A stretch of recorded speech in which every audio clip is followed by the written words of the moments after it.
All right, today we're diving into a really fascinating proposal. A big idea that's designed to solve a problem that, let's be honest, every single one of us has been dealing with. The absolute total chaos of modern streaming. I mean, does this sound familiar? You're constantly hopping between, what, 4, 5, 6 different apps, trying to remember which show is on which service, forgetting your password for one of them again? And, that nagging feeling you're paying for a subscription you haven't even touched in months? Yeah.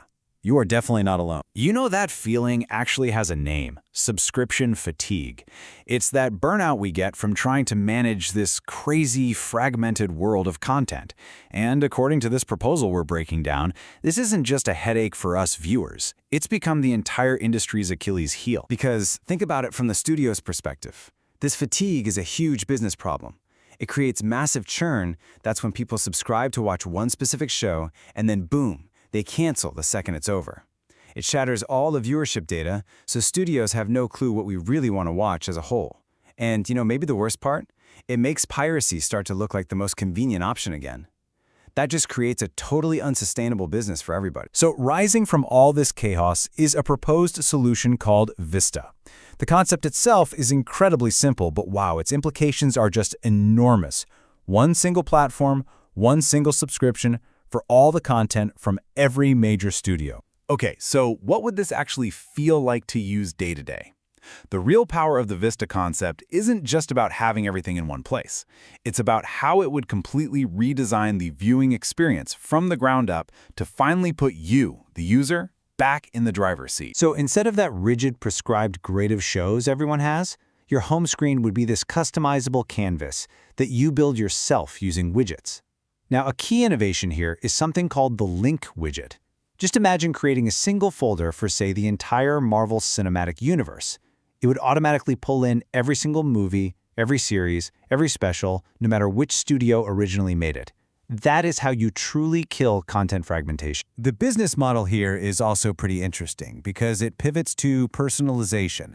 So instead of just more ads, Vista could offer these premium pay-per-have themes. For a small one-time fee, you could get an official Halloween theme for the month of October, or maybe a permanent Marvel theme that changes the whole look of your interface, the colors, the icons, even the system sounds to match the brand. It's a cool way for studios to keep their identity and for us to get way more invested in the stuff we love. Now, for finding new stuff to watch, Vista proposes this really smart two-pronged attack. On one hand, you've got the artificial recommender, a super intelligent algorithm that can finally see your entire watch history across all the studios, letting it make connections that no single service ever could. But on the other hand, you have the director's pick. This is the human touch, a monthly showcase curated by a famous director showing you the films that inspired them, complete with personal video intros. It's such a powerful way to burst that filter bubble and find some real hidden gems. And for all the true film lovers out there, this level of integration would be incredible. Imagine every single movie has its IMDb and Rotten Tomatoes scores built right in. Clicking on an actor's name would take you to a page with all of their work that's available on the platform. The proposal even suggests bringing back those old-school director's commentary tracks and dynamic on-screen trivia, basically turning Vista into this rich, deep resource for anyone who just loves the art of film. Okay, a great user experience is one thing, but making this a reality is a whole different ballgame. So the proposal gets into the nuts and bolts with a really pragmatic business plan for how Vista could actually get off the ground. This wouldn't be like flipping a switch overnight. The plan lays out a 3-year transition. So in year 1, Vista launches as a joint venture. All the content is duplicated from existing apps like Netflix and Disney+, which are still running. In year 2, new releases start going mainly to Vista, and they announce a plan to shut down the old apps. Then, by year 3, Vista is the one and only exclusive home for everything. And here's a really critical detail to make this whole thing work: a low layoff rate strategy. Instead of just firing thousands of talented people, the plan suggests integrating all the existing employees from the different streaming divisions into this new unified Vista company. Their expertise would be essential to manage this much larger platform, making sure all that valuable knowledge isn't just thrown away. The pricing model is really built for mass appeal. It would start at an attractive $19.99 a month. which, let's face it, is way less than what many of us are already paying for a handful of services. From there, it proposes these small 5% increases each year as the platform's value just keeps growing and it becomes the clear market leader. So, what does that translate to in revenue? Well, the projections are just staggering.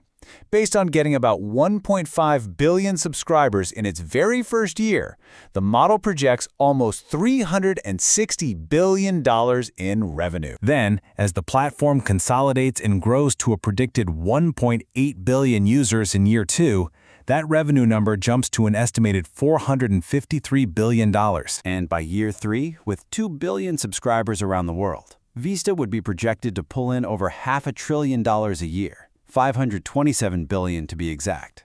I mean, that creates a stable and absolutely massive revenue stream for all the studios involved. Okay, so with that kind of scale and financial stability, the focus could finally shift away from just fighting over content to genuine innovation. So what could a fully realized Vista platform unlock down the road? Well, the possibilities are pretty exciting. You could have features like the living room, letting you watch movies perfectly in sync with your friends in a virtual space. Interactive modes could let you click on, say, a costume in a show to get trivia or see behind-the-scenes footage. And even a bit of gamification, like earning achievements for completing a series or exploring a new genre, could make finding new content really fun and rewarding. At the end of the day, this whole entire proposal is built around this one single powerful idea, a grand announcement that simply declares an end to the fight.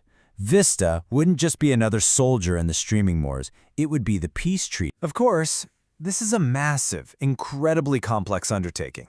It would require unprecedented cooperation between companies that are, right now, fierce rivals. But it does leave us with a really fascinating question. With our frustration as users growing and all these business models showing signs of strain, is some kind of unified streaming future inevitable?